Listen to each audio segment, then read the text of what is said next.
Aladdin for the Super Nintendo was developed by Capcom and released in 1993.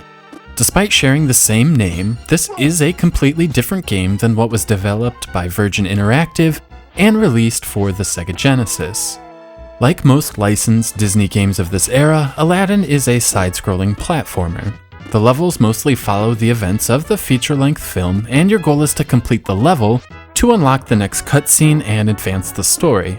The controls here are fairly responsive, with predictable jumping mechanics. In addition to running and jumping, Aladdin can throw apples, which stuns enemies. You must then jump on them to finish them off. Finally, Aladdin can use a sheet to slow his descent when jumping. Similar to Zelda, your life bar is represented by hearts. Collecting 100 gems will add a heart to your life bar, which gives some incentive to actually collecting gems in the first place. The level design starts off fairly standard, with basic platforming and simple level construction. However, as the game progresses, it really starts emphasizing jumping and acrobatics. There are lots of poles and other narrow items Aladdin sort of vaults off of, and this becomes a focal point in some of the later levels. It really ups the ante later, and the platforms you vault over start moving. Since Aladdin has an elaborate animation for this, the timing can be rather challenging.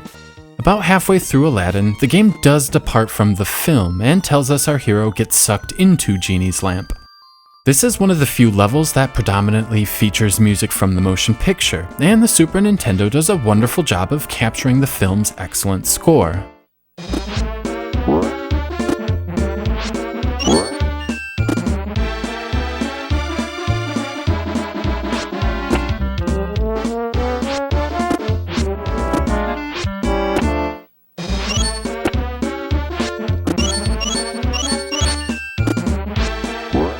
Capcom did a wonderful job recreating the world of Disney's film, and parts of the game look fairly stunning. The opening few stages in Agrabah look excellent, with wonderful shades of tan, brown, and gold contrasting expertly against the blue sky and then later the setting sun. Most of the levels feature this level of detail. The Cave of Wonders features beautiful blue hues, which are then followed up by the warm glow of lava, with lots of reds and oranges.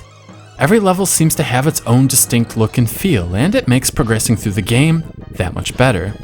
Another little touch I really enjoyed is the handling of Abu. He is featured in most of the levels, sometimes more subtly than others. In the opening stages, he simply follows Aladdin, much like Tails follows Sonic. In other stages, you'll have to watch for him in the background. Capcom also mixed in plenty of transparency effects. This is featured predominantly with clouds in the Genie level and sand in the Ancient Pyramid level. Oh yeah, in another departure from the film, Aladdin visits an ancient pyramid after Abu falls off the magic carpet while escaping the Cave of Wonders. Along with the Genie level referenced earlier, all of the music is really good. While most of it doesn't really mimic the soundtrack from the film, it does succeed in capturing the mood and atmosphere of each level. The same goes for the sound effects. Everything is of high quality and adds to the overall presentation of the game. Most gamers feel the Genesis was the stronger of the two titles, and I would tend to agree. I'll save the specific differences between the two games for a future video, but generally speaking, the jumping in Aladdin for the SNES isn't as smooth. Specifically, the vaulting mechanic just never felt natural. It captures some of the acrobatics featured in the film's opening scenes, but it doesn't always work as well as I assume the developers envisioned it.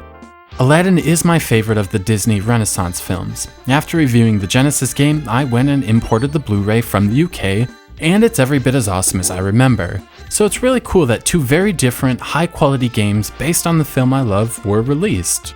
This isn't as good as the Genesis version, but it's still a pretty solid platformer that holds up well to this day.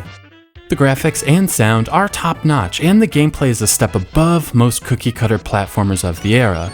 Others do hold it in higher regards, but I give it a 3 out of 5.